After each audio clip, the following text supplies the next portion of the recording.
ಓಂ ಶಾಂತಿ. ಇಂದಿನ ಮುರಳಿ ದಿನಾಂಕ 24/9/2025. ಮುರಳಿ ಮಹಾವಾಕ್ಯಗಳು. मीठे बच्चे, बाब आए हैं तुम्हारी बैटरी चार्ज करने. जितना तुम याद में रहेंगे उतना बैटरी चार्ज होती जाएगी. ಬಾಬಾ ಬಂದಿರುವುದೇ ಬ್ಯಾಟ್ರಿ ಚಾರ್ಜ್ ಮಾಡೋದಕ್ಕಾಗಿ. ಎಷ್ಟೆಷ್ಟು ನೆನಪಿನಲ್ಲಿರ್ತೀರಿ ಅಷ್ಟು ಬ್ಯಾಟ್ರಿ ಚಾರ್ಜ್ ಆಗ್ತಾ ಹೋಗುವುದು. ಬ್ಯಾಟ್ರಿ ಚಾರ್ಜ್ ಅರ್ಥಾತ್ ಆತ್ಮದ ಚಾರ್ಜ್. ಆತ್ಮ ಅವಿನಾಶಿ ಇದೆ, ಆತ್ಮ ಚೇಂಜ್ ಲೆಸ್ ಇದೆ. ಚೇಂಜ್ ಲೆಸ್ ಆತ್ಮನ ಬ್ಯಾಟ್ರಿ ಹೆಚ್ಚು ಆಗುವುದಿಲ್ಲ, ಬ್ಯಾಟ್ರಿ ಕಮ್ಮನೂ ಆಗುವುದಿಲ್ಲ, ಹೆಚ್ಚನೂ ಆಗೋದಿಲ್ಲ. ಅಂದಮೇಲೆ ಆತ್ಮ ಸದಾ ಭರ್ಪೂರ್, ಸದಾ ನಿರಾಕಾರಿ, ಸದಾ ಸಂಪನ್ನಿದೆ. ಚಾರ್ಜ್ ಯಾರಿಗೆ ಮಾಡಬೇಕಾಗಿದೆ ಅಂತಂದರೆ ಆತ್ಮನೊಳಗಿರುವಂಥ ಮನಸ್ಸಿನ ಚಾರ್ಜ್ ಆಗಬೇಕಾಗಿದೆ. ಯಾಕೆ ಅಂದರೆ 84 ಜನ್ಮಗಳ ಸ್ಟೋರಿ ಆತ್ಮನ ಮೈಂಡ್ ಒಳಗೆ ರೆಕಾರ್ಡೆಡ್ ಇದೆ. ಸೊ 84 ಜನ್ಮಗಳ ಪಾತ್ರವನ್ನು ಅಭಿನಯ ಮಾಡ್ತಾ ಮಾಡ್ತಾ ಮಧ್ಯದಲ್ಲಿ ಆತ್ಮನ ಮನಸ್ಸು ಆತ್ಮನಿಂದ ಅಗಲಿ ಈ ಶರೀರದ ಜೊತೆಗೆ ತನ್ನ ಒಂದು ಪರಿಚಯ ಮಾಡಿಕೊಂಡು ದೇಹನೇ ನಾನು ಅಂದ್ಕೊಂಡು ಈ ದೇಹದ ಕಾಣುವ ಜಗತ್ತನ್ನು ರಿಯಲ್ ಅಂತ ತಿಳ್ಕೊಂಡು ಈ ಜಗತ್ತಿನೊಳಗೆ ಏನೆಲ್ಲ ನಡೀತಾ ಇದೆ ಇದು ನನ್ನ ಜೊತೆಗೆ ನಡೀತಾ ಇದೆ, ಅಥವಾ ಈ ದೇಹದಲ್ಲಿರುವ ಕಮ್ಜೋರಿಗಳನ್ನು ನನ್ನ ಕಮ್ಜೋರಿ ಅಂತ ತಿಳ್ಕೊಂಡು ಆತ್ಮನಿಂದ ಬಂದಂತಹ ಮನಸ್ಸು ದೇಹ ಅಂತ ತಿಳ್ಕೊಂಡು ತನಗೆ ಕಮ್ಜೋರ್ ಅಂತ ಅನುಭವ ಮಾಡ್ತಾ ಇದೆಯಲ್ಲ, ಇದನ್ನು ವಾಪಸ್ ಆತ್ಮದ ಜೊತೆಗೆ ಏಕಾಗ್ರ ಮಾಡೋ ಸಲುವಾಗಿ ಮತ್ತೆ ಮನಸ್ಸು ಸತೋ ಪ್ರಧಾನ ಅವಸ್ಥೆಯನ್ನು ಪ್ರಾಪ್ತ ಮಾಡ್ಕೊಳ್ಬೇಕು ಅಂತಂದರೆ ಅದಕ್ಕೆ ಶಕ್ತಿ ಬೇಕು. ಬಾಬಾ ಜ್ಞಾನದ ಇಂಜೆಕ್ಷನ್ನ ಮೂಲಕ ಆತ್ಮದಲ್ಲಿ ಶಕ್ತಿ ತುಂಬ್ತಾ ಇದ್ದಾರೆ. ಬಾಬಾ ಇದಕ್ಕೆ ಚಾರ್ಜ್ ಆಗೋದು ಅಂತ ಹೇಳ್ತಾರೆ. ಮನಸ್ಸನ್ನುವಂತಹ ಬ್ಯಾಟ್ರಿಯನ್ನು ಚಾರ್ಜ್ ಮಾಡಿದಾಗ ಆತ್ಮನ ಮನಸ್ಸು ಮತ್ತೆ ತನ್ನ ಮೂಲ ಸ್ಥಿತಿ ಆತ್ಮೀಯ ಸತೋ ಪ್ರಧಾನ ಸ್ಥಿತಿಯನ್ನು ಪ್ರಾಪ್ತ ಮಾಡ್ಕೊಳ್ತದೆ. ಅದಕ್ಕಾಗಿ ಎಷ್ಟೆಷ್ಟು ನೆನಪು ಮಾಡ್ತೀರಿ ಅಷ್ಟಷ್ಟು ಆತ್ಮರೂಪಿ ಬ್ಯಾಟ್ರಿ ಚಾರ್ಜ್ ಆಗ್ತದೆ ಅಂತ. ಚಾರ್ಜ್ ಆಗೋ ಸಲುವಾಗಿ ಯಾವ ನೆನಪು ಮಾಡಬೇಕಾಗಿದೆ? ನಾನು ಯಾರು ಎನ್ನುವ ನೆನಪು ಅಂತ. ನಾನು ಆತ್ಮ ಆಗಿ ನನ್ನುವಂತಹ ನೆನಪು ಅಷ್ಟೇ ಅಲ್ಲದೆ ನಾನು ದೇಹ ಅಲ್ಲ, ನಾ ಈ ಕಮ್ಜೋರಿ ಅಲ್ಲ, ನಾನಿದು ಯಾವುದೇ ವಿಚಾರಗಳು ನಾನಲ್ಲ, ಈ ಭಾವನೆಗಳು ನಾನಲ್ಲ, ನಾನಂತೂ ನಿರಾಕಾರ ಸಂಪೂರ್ಣ ಆತ್ಮ ಇದ್ದೀನಿ, ಸರ್ವಶಕ್ತಿವಂತ ಪರಮಾತ್ಮನ ಸಂತಾನಿದ್ದೀನಿ ಅನ್ನುವಂತಹ ಈ ಸುಪ್ರೀಂ ಕಾನ್ಷಿಯಸ್ಸನ್ನು ಸದಾ ಜಾಗೃತ ಮಾಡಿಟ್ಕೊಳ್ಳುವಂತಹ ಸ್ಮೃತಿಯೇ ಬಾಬಾ ಹೇಳ್ತಾರೆ ಬ್ಯಾಟ್ರಿ ಚಾರ್ಜ್ ಮಾಡ್ಕೊಳ್ಳೋದಕ್ಕೆ ಆಧಾರ ಆಗಿದೆ. ಇಂದಿನ ಮುರಳಿಯ ಪ್ರಶ್ನೆ, ತುಮ್ಹಾರಿ ಸಚ್ ಕಿ ಬೇಡಿ ಕೋ ತುಫಾನ್ ಕ್ಯೂ ಲಗ್ತೆ ಹೇ? ನಿಮ್ಮ ಸತ್ಯದ ದೋಣಿಗೆ ಬಿರುಗಾಳಿ ಯಾಕೆ ಬರ್ತಾ ಇದೆ ಅಂತಾರೆ ಬಾಬಾ. ಬಿರುಗಾಳಿ ಬರಲಿಕ್ಕೆ ಮುಖ್ಯ ಕಾರಣ ಏನು? ಬಾಬಾರವರಿಗೆ ಗೊತ್ತು, ಇದು ಅವಿನಾಶಿ ಅನಾದಿ ನಾಟಕ, ಸ್ಕ್ರಿಪ್ಟೆಡ್ ಇದೆ ಅಂತ ಗೊತ್ತಿದ್ದು ಕೂಡ ಬಾಬಾ ಮಕ್ಕಳಿಗೆ ಪ್ರಶ್ನೆ ಮಾಡ್ತಾರೆ. ಯಾಕಂದರೆ ಮಕ್ಕಳ ಒಂದು ಆತ್ಮನ ಮನಸ್ಸನ್ನು ಜಾಗೃತ ಮಾಡೋ ಸಲುವಾಗಿ ಕೇಳ್ತಾರೆ, ಸತ್ಯದ ದೋಣಿ, ಸತ್ಯದ ಯಾತ್ರೆಯೊಳಗ ವಿಘ್ನಗಳು ಯಾಕೆ ಬರ್ತವೆ ಅಂತ. ಉತ್ತರ ಬಾಬಾ ಹೇಳ್ತಾರೆ, ಕ್ಯೂಂಕಿ ಇಸ್ ಸಮಯ ಆರ್ಟಿಫಿಷಿಯಲ್ ಬಹುತ್ ನಿಕಲ್ ಪಡೆ ಹೇ. ಯಾಕೆ ಅಂದರೆ ಇವತ್ತು ಜಗತ್ತಿನಲ್ಲಿ ಕೃತಕವಾಗಿರುವಂಥದ್ದು ಬಹಳಷ್ಟು ಬಂದಿದೆ ಅಂತ. ಅಂದರೆ ಅದೇ AI ಟೆಕ್ನಾಲಜಿ ಇರ್ಬೋದು, ಫ್ಯಾಷನ್ ಇರ್ಬೋದು, ಇವತ್ತು ಜಗತ್ತಿನಲ್ಲಿ ಮನರಂಜನೆ ಮಾಡುವಂಥದ್ದು ಏನೇ ತದ್ರೂಪ ವಸ್ತುಗಳಿರ್ಬೋದು, ಆರ್ಟಿಫಿಷಿಯಲ್ ಬಹಳಷ್ಟು ಬಂದಿದೆ. ಯಾರು ಈ ಒಂದು ಆರ್ಟಿಫಿಷಿಯಲ್ ಜಗತ್ತಿನ ಆಕರ್ಷಣೆಗೆ ಆಕರ್ಷಿತ ಆಗ್ತಾರೆ ಅಂಥವರು ಈ ಸತ್ಯದ ಒಂದು ದಾರಿಯಲ್ಲಿ ನಡಿಲಿಕ್ಕೆ ಸಾಧ್ಯ ಇಲ್ಲ. ಎರಡನೇದು, ಕೋಯಿ ಅಪ್ನೆ ಕೋ ಭಗವಾನ್ ಕೆಹತೆ ಹೇ. ಕೆಲವರು ಈ ಜಗತ್ತಿನಲ್ಲಿ ತಮಗೆ ತಾವು ಭಗವಂತ ಅಂತ ಅನ್ಕೋತಿದ್ದಾರೆ. ಅಂದರೆ ತಮ್ಮ ವಿದ್ವತ್ತು, ತಮಗೆ ಸಿಕ್ಕಿರುವ ಡ್ರಾಮಾದೊಳಗಿನ ಪೊಸಿಷನನ್ನು ಯೂಸ್ ಮಾಡಿಕೊಂಡು ತಮ್ಮಲ್ಲಿ ಏನು ಕಲಾ ಇದೆ, ಉತ್ತಮ ಭಾಷಣದ ಅಥವಾ ಒಳ್ಳೆಯ ಜ್ಞಾನವನ್ನು ಹೇಳುವಂತಹ ಅದರ ಮೂಲಕ ಅವರು ತಮಗೇನು ಅನ್ಕೋತಾರಂದರೆ, ನಾನು ಭಗವಂತನ ಪ್ರತಿರೂಪಿದ್ದೀನಿ, ಭಗವಂತನ ಅವತರಣೆ ತೊಗೊಂಡು ಬಂದಿದ್ದೀನಿ, ಅದಕ್ಕೆ ನನಗೆ ನೀವೆಲ್ಲರೂ ಭಗವಂತನ ಒಂದು ಸ್ವರೂಪದಲ್ಲಿ ನೋಡ್ರಿ ಅಂತ ಅನೇಕರನ್ನು ತಮ್ಮ ಕಡೆಗೆ ಆಕರ್ಷಣೆ ಮಾಡಿಕೊಳ್ಳುವಂಥವರು ಇದ್ದಾರೆ. ಅಲ್ಲಿ ಲಕ್ಷಾಂತರ ಕೋಟ್ಯಾಂತರ ಭೀಡಿರ್ತದ, ಜನಸಂಖ್ಯೆ ಸೇರಿರ್ತದೆ. ಯಾಕೆಂದರೆ ಅಲ್ಲಿ ಕುಣಿಸುವ, ಹಾಡು ಹೇಳುವ, ಉಣಿಸುವ ಈ ಒಂದು ರೂಪದಲ್ಲಿ ಅನೇಕರನ್ನ ತಮ್ಮ ಕಡೆಗೆ ಭಗವಂತನ ಸ್ವರೂಪ ಅಂತ ಅನ್ನೋದ್ರ ಕಡೆಗೆ ಆಕರ್ಷಣೆ ಮಾಡ್ಕೋತಾರೆ. ಹೀಗಾಗಿ ಬಾಬಾ ಹೇಳ್ತಾರೆ, ಸತ್ಯ ಭಗವಂತನನ್ನ ಅರಿಯದ ಕಾರಣದಿಂದ ಇಲ್ಲಿ ಅನೇಕ ವಿಘ್ನಗಳನ್ನು ಹಾಕ್ತಾರೆ. कोई रिद्धि सिद्धि दिखाते हैं, इसीलिए मनुष्य सच को परख नहीं सकते. ಕೆಲವು ರಿದ್ಧಿ ಸಿದ್ಧಿ ಮಾಡಿ ತೋರಿಸ್ತಾರೆ. ಹೋಗುವ ಟ್ರೈನ್ ನನಗೆ ನಿಲ್ಲಿಸಿ ತೋರಿಸ್ತಾರ, ಮಳೆ ಆಗೋದನ್ನು ಬಂದ್ ಮಾಡ್ತಾರೆ, ಅಥವಾ ಸತ್ತಿರುವಂಥವರಿಗೆ ಯಾವುದೋ ಒಂದು ತಮ್ಮ ಮಂತ್ರ ವಿದ್ಯೆಯ ಮೂಲಕ ಅವರಿಗೆ ಜೀವಂತನೂ ಮಾಡ್ತಾರೆ. ರೋಗಿಗಳಿಗೆ ವಿಶೇಷ ಔಷಧದ ಮೂಲಕ ಜೀವಿತ ಮಾಡ್ತಾರೆ. ಕೇವಲ ಇವು ಕೆಲವೇ ಆಧಾರ, ಎಲ್ಲರನ್ನ ಅವರು ಜೀವಿತ ಮಾಡ್ಲಿಕ್ಕೆ ಸಾಧ್ಯ ಇಲ್ಲ.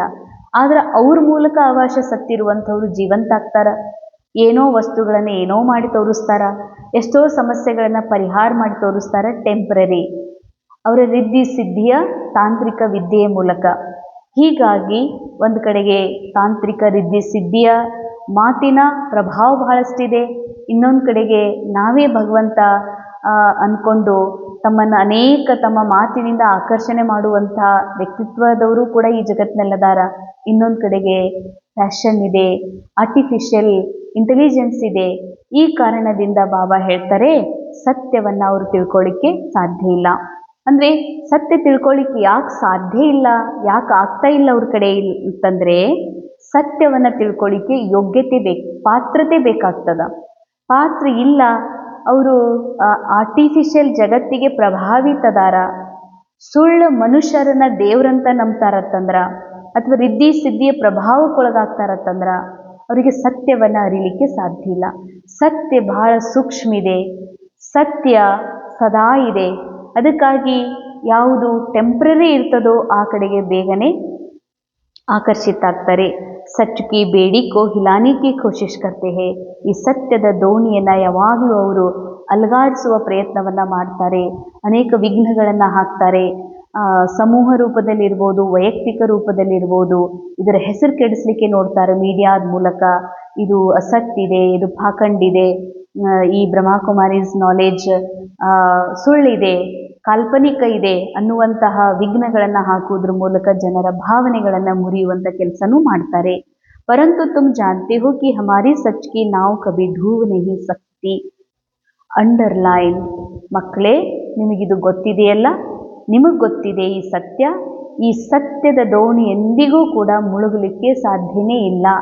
ಯಾಕೆಂದರೆ ನಾವೆಲ್ಲ ಆತ್ಮರಿಗೆ ಬಾಬಾರ ನಾಲೆಜ್ನ ಆಧಾರದಿಂದ ಈ ಒಂದು ತಿಳುವಳಿಕೆ ಬಂದಿದೆ, ಅರಿವಾಗಿದೆ, ಅನುಭವ ಆಗಿದೆ. ನಾ ಆತ್ಮ ಇದ್ದೀನಿ, ಅವಿನಾಶಿ ಸದಾ ಸಂಪನ್ನ ಆತ್ಮ ಇದ್ದೀನಿ, ಸರ್ವಶಕ್ತಿವಂತ ಸಂತಾನಿದ್ದೀನಿ, ಭಗವಂತನ ಸಂತಾನಿದ್ದೀನಿ ಅನ್ನುವಂಥ ಅರಿವು ಬಂದ ಮೇಲೆ ಈ ಜಗತ್ತು ಬಾಬಾರ ನಾಲೆಜ್ನ ಆಧಾರದ ಮೇಲೆ ನಮಗೆ ತಿಳಿದಿದೆ. ಇದೊಂದು ಕೇವಲ ಡ್ರಾಮಾ, ಪ್ರೀ ರಿಕಾರ್ಡೆಡ್ ಡ್ರಾಮಾ ಇದೆ. ಇದು ಒಂದು ಬಾಬಾ ಹೇಳ್ತಾರೆ ಸ್ವಪ್ನದ ಹಾಗೆ ಇದೆ, ಇದು ಯಾವುದೂ ರಿಯಲ್ ಅಲ್ಲ. ಈ ಸತ್ಯ ನಮಗೆ ಗೊತ್ತಾಗಿರೋದ್ರಿಂದ ಈ ನಾಟಕದಲ್ಲಿ ಯಾವುದೇ ಥರದ ವಿಘ್ನಗಳು ಬಂದರೂ, ಯಾವುದೇ ಥರದ ನುಕ್ಸಾನ್ ಆದ್ರೂ ಕೂಡ ನಮಗೆಂದು ಭಯ ಆಗೋದಿಲ್ಲ. ನಾವೆಂದಿಗೂ ನಮ್ಮ ದಾರಿಯಿಂದ ವಿಚಲಿತ ಆಗೋದಿಲ್ಲ.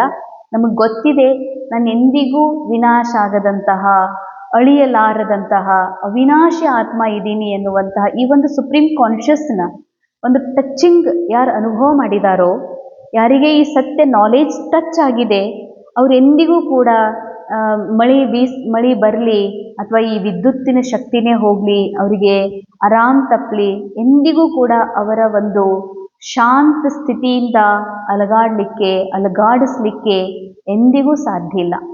ಅಂದಮೇಲೆ ಈ ಸತ್ಯದ ದೋಣಿಯನ್ನು ಯಾರ ಕಡೆಯಿಂದ ಮುಳುಗಿಸ್ಲಿಕ್ಕೆ ಸಾಧ್ಯ ಇಲ್ಲ, ಮುಳುಗೋದು ಇಲ್ಲ ಅಂತ ಹೇಳ್ತಾರೆ ಬಾಬಾ. आज जो विघन डालते हैं वह कल समझेंगे कि सद्गति का रास्ता यहाँ ही मिलना है. ಇವತ್ತು ಯಾರೆಲ್ಲ ಇಷ್ಟು ವಿಘ್ನಗಳನ್ನು ಹಾಕ್ತಾ ಇದ್ದಾರೆ, ಇವರೆಲ್ಲರೂ ಒಂದು ದಿನ ತಿಳ್ಕೊಳ್ತಾರ ಈ ಸತ್ಯದ ಮಾರ್ಗ ಏನಿದೆ, ಇದೇ ಸತ್ಯದ ಮಾರ್ಗ, ಸದ್ಗತಿ ಇಲ್ಲೇ ಸಿಗ್ತದ, ಇಲ್ಲಿ ಬಿಟ್ಟರೆ ಬೇರೆ ಎಲ್ಲೂ ಸಿಗುವುದಿಲ್ಲ ಅನ್ನುವಂಥ ಮಾತು.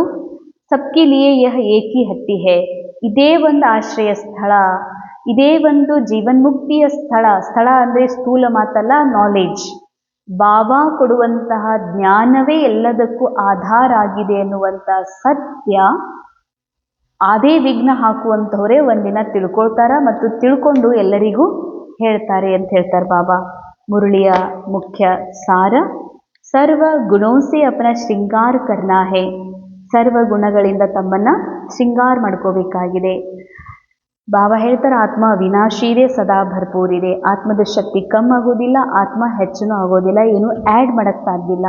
ಆದರೂ ಬಾಬಾ ಹೇಳ್ತಿದ್ದಾರೆ ಸರ್ವ ಗುಣಗಳಿಂದ ಸಂಪನ್ನಾಗ್ರಿ ಅಂತ. ಇದರ ಅರ್ಥ ಆಗಿದೆ ಆತ್ಮ ಅಲ್ಲ, ಆತ್ಮನ ಮನಸ್ಸು ದೇಹಭಾನಕ್ಕೆ ವಶೀಭೂತ ಆಗಿರುವ ಕಾರಣದಿಂದ, ದೇಹಭಾನದಲ್ಲಿ ಸಿಕ್ಕಾಕೊಂಡಿರುವ ಕಾರಣದಿಂದ, ಅಥವಾ ದೇಹದ ಕಮ್ಜೋರಿಯನ್ನು ನನ್ನ ಕಮ್ಜೋರಿ ಅಂತ ಅನುಭವ ಮಾಡ್ತಾ ಇರೋದ್ರಿಂದ ಇದಕ್ಕೆ ಸ್ಮೃತಿ ಕೊಡಿಸ್ಬೇಕಾಗಿದೆ ಈ ನಾನು ಸರ್ವಗುಣ ಸಂಪನ್ನ ಆತ್ಮ ಇದ್ದೀನಿ ಅಂತ.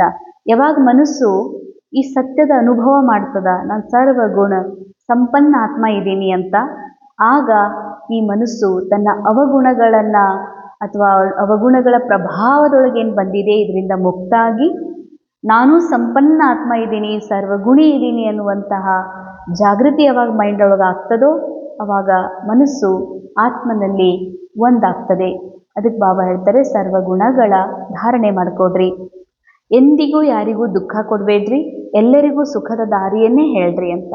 ದುಃಖ ಕೊಡಬೇಡ್ರಿ ಅರ್ಥಾತ್ ಯಾರೆಲ್ಲ ಈ ಜಗತ್ತಿನಲ್ಲಿ ರೋಲ್ ಪ್ಲೇ ಮಾಡ್ತಾ ಇದ್ದಾರ, ರೋಲ್ ಒಳಗೆ ಏನೇ ಡಿಫೆಕ್ಟ್ ಇರಲಿ, ಕಮ್ಮಿ ಇರಲಿ, ಅದನ್ನು ನೋಡದೆ, ಅದರ ವರ್ಣನೆ ಮಾಡದೆ, ಅದನ್ನು ಚಿತ್ತದಲ್ಲಿ ಇಟ್ಕೊಳ್ಳಾರ್ದೆ, ಆ ಎಲ್ಲ ರೋಲ್ನ ಒಳಗಡೆ ಇರುವಂಥ ಸೋಲ್ ಸೂಕ್ಷ್ಮ ಶಕ್ತಿ ಇದೆಯಲ್ಲ ಅದನ್ನು ನೋಡೋದೇ ಸುಖ ಕೊಡೋದು. ಎಲ್ಲರಿಗೂ ಸುಖದ ಮಾರ್ಗ ಹೇಳ್ರಿ ಅರ್ಥಾತ್ ಎಲ್ಲರಿಗೂ ಈ ದೇಹಭಾನದಿಂದ ಮುಕ್ತ ಆಗುವಂತಹ ತಾವೇನು ಆಗಿದ್ದೀರಿ ಅದರ ದಾರಿಯನ್ನು ಎಲ್ಲರಿಗೂ ತಿಳಿಸ್ಕೊಡ್ಬೇಕು. ಸೆಕೆಂಡ್ ಪಾಯಿಂಟ್, ಸಾರಿ ದುನಿಯಾ ಖಬ್ರಿಸ್ತಾನ್ ಹುಯಿ ಪಡಿ ಹೇ ಇಸ್ಲಿಯೇ ಇಸ್ಸೆ ದಿಲ್ ನಹಿ ಲಗಾನಿ ಹೇ. ಇಡೀ ಜಗತ್ತು ಸ್ಮಶಾನ ಆಗಿದೆ ಅಂತಾರೆ ಬಾಬಾ. ಸ್ಮಶಾನದಲ್ಲಿ ಏನಿರ್ತದ? ಶವಗಳಿರ್ತವೆ. ಶವಗಳೊಳಗ ಜೀವಂತಿಕೆ ಇರೋದಿಲ್ಲ, ಚೇತನ ಇರೋದಿಲ್ಲ, ಅದರಲ್ಲಿ ಯಾವುದೇ ಭಾವನೆಗಳಿರೋದಿಲ್ಲ. ಇವತ್ತು ಮನುಷ್ಯ ಭಾವನಾ ಶೂನ್ಯ ಆಗ್ತಾ ಇದ್ದಾನೆ. ಯಾಕೆಂದರೆ ದೇಹ ಭಾನದಲ್ಲಿ ಮುಳುಗಿ ಈ ದೇಹದ ಜಗತ್ತನ್ನು ರಿಯಲ್ ಅಂತ ಅನುಭವ ಮಾಡ್ತಾ ರೋಲನ್ನೇ ರಿಯಲ್ ಅಂತ ತಿಳ್ಕೊಂಡು ಅಭಿಮಾನದಲ್ಲಿ ಮುಳುಗಿರೋದ್ರಿಂದ ರೋಲ್ನ ಕಮ್ಜೋರಿಯನ್ನು ತನ್ನ ಕಮ್ಜೋರಿ ಅಂದ್ಕೊಂಡು ದುಃಖಿ ಅಶಾಂತ ಆಗಿದ್ದಾರೆ. ಅದಕ್ಕೆ ಬಾಬಾ ಹೇಳ್ತಾರೆ ಯಾವಾಗ ಚೇತನ ಸತ್ಯ ಆತ್ಮನೇ ಮರ್ತಿದಾರತ್ತಂದ್ರೆ, ದೇಹ ಅಂತ ತಿಳ್ಕೊಂಡು ಜೀವನ ಮಾಡ್ತಿದ್ದಾರಂದ್ರೆ ದೇಹ ಅರ್ಥಾತ್ ಡೆಡ್ ಬಾಡಿ, ಈ ಜಗತ್ತು ಸ್ಮಶಾನ ಆಗಿದೆ ಅಂತಾರೆ ಬಾಬಾ. ಅಂದಮೇಲೆ ದೇಹ ಭಾನದಲ್ಲಿರುವಂತಹ ಮನುಷ್ಯರು ಎಂದಿಗೂ ಕೂಡ ನಮ್ಮ ಇಚ್ಛೆಗಳನ್ನು ಪೂರ್ಣ ಮಾಡಲಿಕ್ಕೆ ಸಾಧ್ಯ ಇಲ್ಲ ಅಂತ. ಸುಖ, ಇವರಿಂದ ಸುಖ ಸಿಗ್ತದ, ಇವರಿಂದ ನೆಮ್ಮದಿ ಸಿಗ್ತದ, ಇವರಿಂದ ಶಾಂತಿ ಸಿಗ್ತದ, ಇವರಿಂದ ನಾನು ಭರ್ಪೂರ್ ಆಗ್ತೀನಿ ಅನ್ನುವಂಥದ್ದೇನು ಇಚ್ಛಾ ಇಟ್ಕೊಂಡು ಕೂತ್ಕೊಂಡಿದೆ ಈ ಮನಸ್ಸು, ಎಂದಿಗೂ ಈ ಮನಸ್ಸಿನ ಇಚ್ಛೆ ಪೂರ್ಣ ಆಗ್ಲಿಕ್ಕೆ ಸಾಧ್ಯ ಇಲ್ಲ. ನನ್ನೆಲ್ಲ ಮನಸ್ಸಿನ ಇಚ್ಛೆಗಳನ್ನು ಪೂರ್ಣ ಮಾಡುವಂಥವ್ರು ಯಾರು ಸದಾ ಸಂಪೂರ್ಣ ಇದ್ದಾರೆ ಪರಮಾತ್ಮ, ಅವರಿಂದ ಮಾತ್ರ ಆಗ್ಲಿಕ್ಕೆ ಸಾಧ್ಯ. ಅದನ್ನು ಜ್ಞಾನದ ಮೂಲಕ ಬಾಬಾ ನಮ್ಗೆ ಕೊಡ್ತಾ ಇದ್ದಾರೆ. ಅಂದಮೇಲೆ ಈ ಜಗತ್ತಿನೊಳಗೆ ಯಾವ ಮನುಷ್ಯರಿಂದಲೂ ಕೂಡ ಯಾವುದೇ ಇಚ್ಛೆಗಳನ್ನು ಇಟ್ಕೋಬೇಡ್ರಿ. ಸ್ಮೃತಿ ರಹೇ ಕಿ ಅಭಿ ಹಮ್ ಟ್ರಾನ್ಸ್ಫರ್ ಹೋ ರಹೇ ಹೇ, ಹಮೇ ತೋ ನಯಿ ದುನಿಯಾ ಮೇ ಜಾನಾ ಹೇ.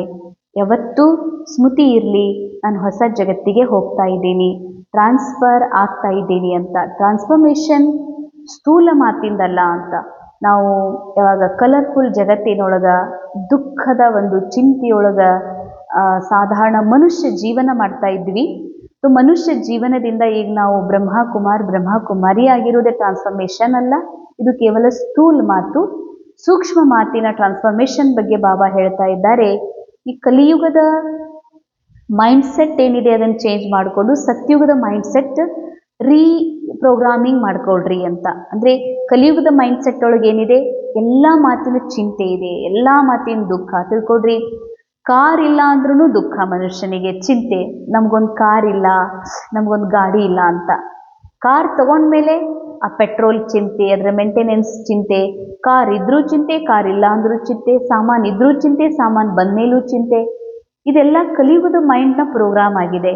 ಮತ್ತು ಇಲ್ಲಿ ಏನೇ ಇದೆ ಅಂತಂದ್ರೂ ಇದ್ರೂ ಅದರ ಚಿಂತೆ, ಹೋಗಿತ್ತನ್ನುವಂಥ ಚಿಂತೆ, ಅಥವಾ ಏನಾದರೂ ಇಲ್ಲ ಅಂತಂದರೆ ಇದು ನಮಗಿಲ್ಲಲ್ಲ ಜೀವನದೊಳಗೆ, ಎಲ್ಲರಿಗೂ ಇದ್ದ ಹಾಗೆ ನನಗ್ಯಾಕಿಲ್ಲ ಅಂತ ಕೊರಗಿನ ಚಿಂತೆ. ಇದು ಕಲಿಯುಗದ ಪ್ರೋಗ್ರಾಮ್. ಸೊ ಇವತ್ತಿಗೂ ಬಾಬಾನ ಮಗು ಆದಮೇಲೂ ಕೂಡ ಕಲಿಯುಗದ ಪ್ರೋಗ್ರಾಮ್ನ ಅನುಸಾರ ನಾವು ನಿರಾಶೆ ಆಗ್ತೀವಿ, ಚಿಂತಿತ ಆಗ್ತೀವಿ, ಈರ್ಷಾ ದ್ವೇಷ ಈ ಮೈಂಡಲ್ಲಿ ಕಾಣಿಸ್ತದತ್ತಂದ್ರೆ ಇದು ಕಲಿಯುಗದ ಪ್ರೋಗ್ರಾಮ್. ಬಾಬಾ ಹೇಳ್ತಾರೆ ಇದನ್ನೆಲ್ಲ ತೆಗೆದು ಜ್ಞಾನದ ಆಧಾರದಿಂದ ಸತ್ಯುಗದ ಪ್ರೋಗ್ರಾಮ್ ಹಾಕ್ರಿ ಅಂತಾರೆ ಬಾಬಾ. ಸತ್ಯುಗದ ಪ್ರೋಗ್ರಾಮಲ್ಲಿ ಏನಿದೆ ಮೈಂಡ್ ಒಳಗೆ ಸದಾ ಸೋಲ್ ಕಾನ್ಷಿಯಸ್, ಸದಾ ಜಾಗೃತ ಅವಸ್ಥೆಯಲ್ಲಿರ್ತೀವಿ, ಎಲ್ಲರೊಳಗೂ ಆತ್ಮಸ್ವರೂಪವನ್ನು ನೋಡ್ತೀವಿ, ಪ್ರಭಾವ ಮುಕ್ತ, ಲಗಾವ್ ಮುಕ್ತ, ಅಧೀನತೆಯಿಂದ ಮುಕ್ತರಾಗಿರುವಂಥದ್ದು ಸತ್ಯುಗ. ಸತ್ಯುಗ ಅಂದರೆ ಕೇವಲ ವಿಮಾನದಲ್ಲಿ ತಿರುಗಾಡುವುದು, ಮತ್ತು ಬಂಗಾರದ ಅರಮನೆಯಲ್ಲಿ ಸುಂದರ ಬಟ್ಟೆಗಳು, ಬಂಗಾರ, ಇದು ಸತ್ಯುಗದ ಒಂದು ಗುರುತಲ್ಲ. ಸತ್ಯುಗ ಅರ್ಥಾತ್ ಏಕತೆ, ಸತ್ಯುಗ ಅರ್ಥಾತ್ ಈರ್ಷಾ ಮುಕ್ತ, ದೇಶ ಮುಕ್ತ, ಸದಾ ಎಲ್ಲರ ಜೊತೆಗೂ ಪ್ರೇಮ ಭಾವನೆ, ಮಧುರ ಭಾವನೆಯಿಂದ ಆತ್ಮಸ್ವರೂಪದಲ್ಲಿ ಏನು ನೋಡ್ಲಾಗ್ತದೋ ಏಕತೆಯ ರೂಪದೊಳಗೆ, ಇದು ಸತ್ಯುಗದ ಪ್ರೋಗ್ರಾಮ್. ಇದಕ್ಕೆ ಬಾಬಾ ಹೇಳ್ತಾರೆ ಟ್ರಾನ್ಸ್ಫರ್ ಆಗ್ರಿ, ಹೊಸ ಜಗತ್ತನ್ನು ತಮ್ಮ ಮೈಂಡ್ ಒಳಗೆ ರೀಸ್ಟಾರ್ಟ್ ಮಾಡ್ರಿ ಅಂತ. वरदान माया या विघ्नों से सेफ रहने वाले बाप दादा की छत्र छाया के अधिकारी भव.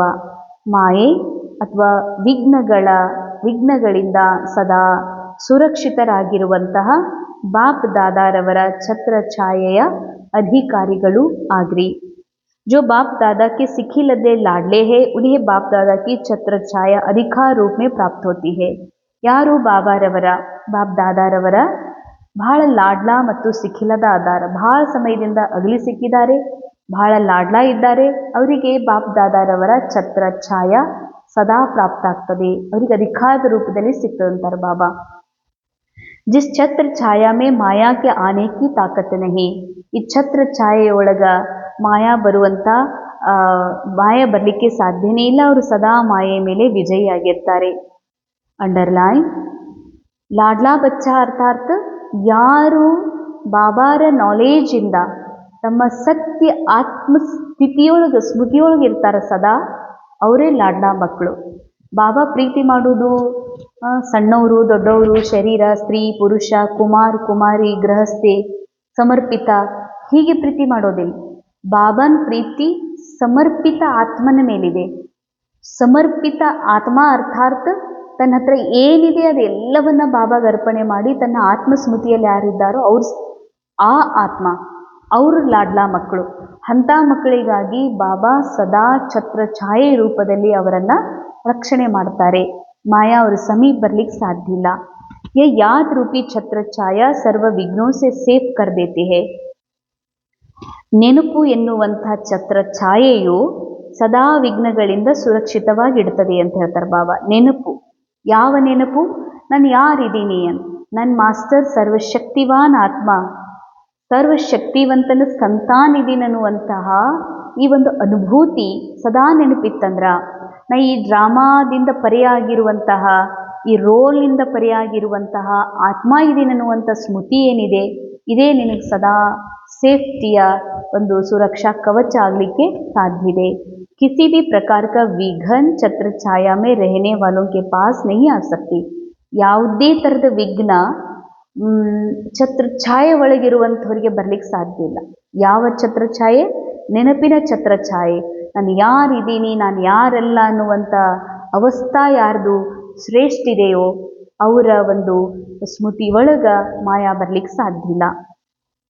ಛತ್ರ ಛಾಯೆ ಒಳಗಿರುವಂಥವರು ಎಂತಹ ಕಠಿಣ ಪರಿಸ್ಥಿತಿಗಳು ಕೂಡ ಅವರಿಗೆ ಸಹಜ ಅನ್ನಿಸ್ತವೆ. ಪಹಾಡ್ ಸಮಾನ್ ಬಾತೆ ರೂಯಿಗೆ ಸಮಾನ್ ಅನುಭವ ಹೋತಿ ಹೇ.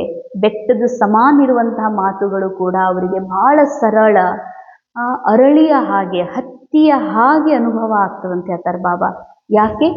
ಯಾಕೆ ಅಂದರೆ ಯಾರು ಬಾಬಾರ ಜ್ಞಾನದ ಆಧಾರದಿಂದ ತಮ್ಮ ಆತ್ಮ ಸತ್ಯವನ್ನು ಅರಿತಿದ್ದಾರೆ, ಅಂತಹ ಮಕ್ಕಳು ತಿಳ್ಕೊಂಡಿದ್ದಾರೆ ಇದು ಪ್ರೀ ರೆಕಾರ್ಡೆಡ್ ಡ್ರಾಮಾ ಇದೆ, ಮಾಡಲ್ಪಟ್ಟಂತಹ ಡ್ರಾಮಾ ಫಿಕ್ಸ್ಡ್ ಇದೆ, ಇದರಲ್ಲಿ ವಿಘ್ನ ಬರುವುದು ಫಿಕ್ಸ್ ಇದೆ, ವಿಘ್ನದಿಂದ ಮುಕ್ತ ಆಗುವುದು ಫಿಕ್ಸ್ ಇದೆ. ಅಂದಮೇಲೆ ಆತ್ಮಸ್ಮೃತಿಯಲ್ಲಿರುವಂತಹ ಲಾಡ್ಲಾ ಮಕ್ಕಳು, ಛತ್ರ ಛಾಯೆ ಅನುಭೂತಿ ಮಾಡುವಂತಹ ಮಕ್ಕಳು ಎಂದಿಗೂ ಕೂಡ ಬೆಟ್ಟದಂಥ ಸಮಸ್ಯೆ ಬಂದ್ರೂ ಕೂಡ ಅವರಿಗೆ ಎಂದಿಗೂ ಕೂಡ ಇದು ಬಹಳ ಕಠಿಣ ಪರಿಸ್ಥಿತಿ, ಬಹಳ ದೊಡ್ಡದು ಬಂದಿದೆ ಅಂತ ಎಂದಿಗೂ ಅನುಭವ ಮಾಡೋದಿಲ್ಲ. ಅವ್ರು ಸದಾ ಅನುಭವ ಮಾಡ್ತಾರ. ಅವ್ರಿಗೆ ಸಮಸ್ಯೆ ಹೆಂಗೆ ಬಂತೋ ಹೆಂಗೆ ಹೋಯ್ತೋ ಅನ್ನೋದು ಗೊತ್ತಾಗೋದಿಲ್ಲ. ಯಾಕೆ ಅಂದರೆ ತಮ್ಮ ಮೂಲ ಆತ್ಮಿಕ ಅವಸ್ಥೆಯಲ್ಲಿರೋದ್ರಿಂದ ಮತ್ತು ಡ್ರಾಮಾದಿಂದ ಪರೆ ಆಗಿರುವಂತಹ ಆತ್ಮನಿಗೆ ಡ್ರಾಮಾದ ಸಮಸ್ಯೆಗಳು ಅವರಿಗೆ ಸಮಸ್ಯೆಯ ರೂಪದಲ್ಲಿ ಬರಲಿಕ್ಕೆ ಎಂದಿಗೂ ಸಾಧ್ಯವಿಲ್ಲ. ಸ್ಲೋಗನ್: ಪ್ರಭು ಪ್ರಿಯ, ಲೋಕಪ್ರಿಯ ಮತ್ತು ಸ್ವಯಂ ಪ್ರಿಯರಾಗಿರುವಂಥವರೇ ಆಗೋದಕ್ಕಾಗಿ ಸಂತುಷ್ಟತೆ ಗುಣವನ್ನು ಧಾರಣೆ ಮಾಡಿಕೊಡ್ರಿ. ಅಂಡರ್ಲೈನ್: ಯಾರು ಸದಾ ಸಂತುಷ್ಟತೆ ಸ್ಮೃತಿಯಲ್ಲಿ ಇರ್ತಾರೆ. ಸಂತುಷ್ಟರ್ಥಾರ್ಥ ಆತ್ಮಸ್ಮೃತಿ, ಸೋಲ್ ಕಾನ್ಷಿಯಸ್ನ ಅನುಭೂತಿ. ಈ ಆತ್ಮಸ್ಮೃತಿಯಲ್ಲಿ ಇರೋರೇ ಸಂತುಷ್ಟಿರ್ತಾರ. ಯಾರು ಸಂತುಷ್ಟಿರ್ತಾರ ಅವರು ಬಾಬಾಗೂ ಪ್ರಿಯ, ಲೋಕಪ್ರಿಯ ಮತ್ತು ಸ್ವಯಂ ಪ್ರಿಯ ಆಗಿರ್ತಾರೆ. ಆ ವ್ಯಕ್ತಿ ಶಾರೆ ಲಗನದ ಅಗ್ನಿಯನ್ನು ಪ್ರಜ್ವಲಿತ ಮಾಡಿಕೊಂಡು ಯೋಗದ ಜ್ವಾಲಾರೂಪರು ಆಗ್ರಿ. ವಿಶೇಷ ಯಾದ್ ಕಿ ಯಾತ್ರಾ ಕೋ ಪವರ್ಫುಲ್ ಬನಾವೋ. ನೆನಪಿನ ಯಾತ್ರೆಯನ್ನು ವಿಶೇಷ ರೂಪದಲ್ಲಿ ಪವರ್ಫುಲ್ ಮಾಡಿಕೊಡ್ರಿ. ನೆನಪಿನ ಯಾತ್ರಾ ಅರ್ಥಾರ್ಥ ನಾನು ಯಾರಿದ್ದೀನಿ, ಈಶ್ವರ್ಯ ಸಂತಾನ, ನಾನು ಮತ್ತು ಬಾಬಾ ನಮ್ಮ ಸ್ಮೃತಿಯೊಳಗೆ ನಮ್ಮ ಮಧ್ಯದಲ್ಲಿ ಬೇರೆ ಯಾವ ಇಮೇಜ್ ಪ್ರವೇಶ ಆಗಬಾರ್ದು, ಯಾವ ದೇಹಭಾನದ ನೆನಪುಗಳು ಮಧ್ಯದಲ್ಲಿ ಬರಬಾರ್ದು. ಇದಕ್ಕೆ ಬಾಬಾ ಅಂತಾರ ಶಕ್ತಿಶಾಲಿ ನೆನಪು. ಜ್ಞಾನ ಸ್ವರೂಪಕ್ಕೆ ಅನುಭವಿ ಬನೋ. ಯಾವ ನಾಲೆಜ್ ನಾವು ಕೇಳಿದ್ದೀವಿ ಆ ಜ್ಞಾನದ ಸ್ವರೂಪರಾಗ್ರಿ ಅಂತಾರೆ ಬಾಬಾ. ಅಂದರೆ ಇದು ಡ್ರಾಮಾದಿಂದ ಪರೆ ಅರ್ಥಾತ್ ಪರಿಸ್ಥಿತಿಯಿಂದ ಪರೆಯಾಗಿರುವ, ಮನಸ್ಸಿನ ವಿಚಾರದಿಂದಲೂ ಪರೆಯಾಗಿರುವಂತಹ, ಅಲುಗಾಡದಂತಹ ನಾ ಆತ್ಮ ಇದ್ದೀನಿ ಎನ್ನುವ ಸತ್ಯದ ಅನುಭವ ಮಾಡೋದು. आप श्रेष्ठ आत्माओं की शुभ वृत्ति, कल्याण की वृत्ति और शक्तिशाली वातावरण, अनेक तड़पती हुई, भटकती हुई, पुकारने वाले आत्माओं को आनंद, ಶಾಂತಿ, ಶಕ್ತಿ ಕಿ ಅನುಭೂತಿ ಖರಾಯೇಗಿ. ಅಂಡರ್ಲೈನ್: ಯಾವಾಗ ನನ್ನ ನೆನಪು ಶಕ್ತಿಶಾಲಿ ಆಗ್ತದ ಅಂದರೆ ನಾನು ಬಾಬನ ಮಧ್ಯದಲ್ಲಿ ಬೇರೆ ಏನೂ ಪ್ರವೇಶ ಆಗಲ್ಲ, ನನ್ನ ಆತ್ಮನ ಮೈಂಡ್ ಒಳಗಿರುವಂಥ ಯಾವ ನೆನಪುಗಳು ಕೂಡ ಮಧ್ಯದಲ್ಲಿ ಪ್ರವೇಶ ಆಗೋದಿಲ್ಲ ಅಂದ್ರೆ ಇದು ಶಕ್ತಿಶಾಲಿ ನೆನಪು. ಇಂಥ ಶ್ರೇಷ್ಠ ಆತ್ಮರ ಒಂದು ಶುಭ ವೃತ್ತಿ, ಕಲ್ಯಾಣದ ವೃತ್ತಿ ಮತ್ತು ಈ ಶಕ್ತಿಶಾಲಿ ವಾತಾವರಣ ಇದು ಏನು ಮಾಡ್ತದಂತಂದರೆ ಅನೇಕ ಅಲೆದಾಡುವ, ಒದ್ದಾಡುವ, ಚೀರಾಡುವಂತಹ ಮತ್ತು ತಡಪ್ತಿ ಹುಯಿ ನರಳಾಡುತ್ತಿರುವಂತಹ ಆತ್ಮರಿಗೆ ಆನಂದ, ಶಕ್ತಿ ಮತ್ತು ಶಾಂತಿಯ ಅನುಭೂತಿಯನ್ನು ಮಾಡಿಸ್ತದೆ ಅಂತ. ಒಂದು ಸೇವಾ ಆಗಿದೆ. ಯಾವಾಗ ನಮ್ಮ ಮೂಲ ಆತ್ಮ ಸ್ವರೂಪದಲ್ಲಿ ಇರ್ತೀವಿ, ಶಕ್ತಿಶಾಲಿ ನೆನಪಿನಲ್ಲಿರ್ತೀವಿ, ಈ ಸ್ಥಿತಿ ಅನೇಕ ಆತ್ಮರ ಬಾಹ್ಯ ಜಗತ್ತಿನಲ್ಲಿ ಇರುವಂತಹ ಅವರ ಮನಸ್ಸಿನೊಳಗ ಏನಿ ಹೊಯ್ದಾಟ, ಚಿಂತೆ, ದುಃಖ, ಅಲೆದಾಡುವಿಕೆ, ಅತೃಪ್ತಿ ತುಂಬಿದೆ, ಅದೆಲ್ಲದರಿಂದ ಅವರಿಗೆ ಮುಕ್ತಿ ಕೊಡಿಸಂತಾರೆ ಬಾಬಾ. ಅವರಿಗೂ ಆನಂದ, ಅವರಿಗೂ ಪ್ರೇಮ್, ಅವರಿಗೂ ಶಾಂತಿ ಅನುಭೂತಿ ಮಾಡಿಸ್ತದೆ. ಇನ್ನೊಂದು ಅತಿ ಸೂಕ್ಷ್ಮವಾದಂಥ ಪುರುಷಾರ್ಥ, ಆತ್ಮನ ಮೈಂಡ್ ಒಳಗೆ 84 ಜನ್ಮದ ಸ್ಟೋರಿ ಇರೋದ್ರಿಂದ, ಈ ಸದ್ಯ ಕಲಿಯುಗ ನಡೀತಾ ಇರೋದ್ರಿಂದ ಕಲಿಯುಗದ ಭಾವನೆಗಳು, ಇಚ್ಛೆಗಳು ಯಾವಾಗಲೂ ಇವು ಪೂರ್ಣ ಆಗದೇ ಇರುವ ಕಾರಣದಿಂದ ಡ್ರಾಮಾದಲ್ಲಿ ಕಲಿಯುಗ ಇರೋದ್ರಿಂದ, ಕಲಿಯುಗ ಅಂತಂದ್ರೇನು? ಯಾವಾಗಲೂ ಚಿರಾಟ, ಯಾವಾಗಲೂ ಆಹಾಕಾರ, ಕಮ್ಮಿ, ಕುಂದು ಕೊರತೆ, ಇದಕ್ಕೆ ಕಲಿಯುಗ ಅನ್ನೋದು. ಸೊ ಕಲಿಯುಗದ ಪಾಠ ನಡೀತಾ ಇರೋದ್ರಿಂದ ಮೈಂಡ್ ಒಳಗೆ ಅನೇಕ ಇಚ್ಛೆಗಳದಾವ, ಅನೇಕ ಅತೃಪ್ತ ಆಶೆಗಳು, ಅಲೆದಾಡುವ, ಚೀರಾಡುವ, ಆಲಾಪ ವಿಲಾಪದ ಸಂಕಲ್ಪಗಳದಾವ. ಇವು ಯಾವಾಗಲೂ ಯೋಗದಲ್ಲಿ ಅಡ್ಡಿ ಮಾಡ್ತಾವೆ. ಇದಕ್ಕನೇ ಬಾಬಾ ವಿಘ್ನ ಹಾಕೋದು ಅಂತ ಹೇಳ್ತಾರೆ.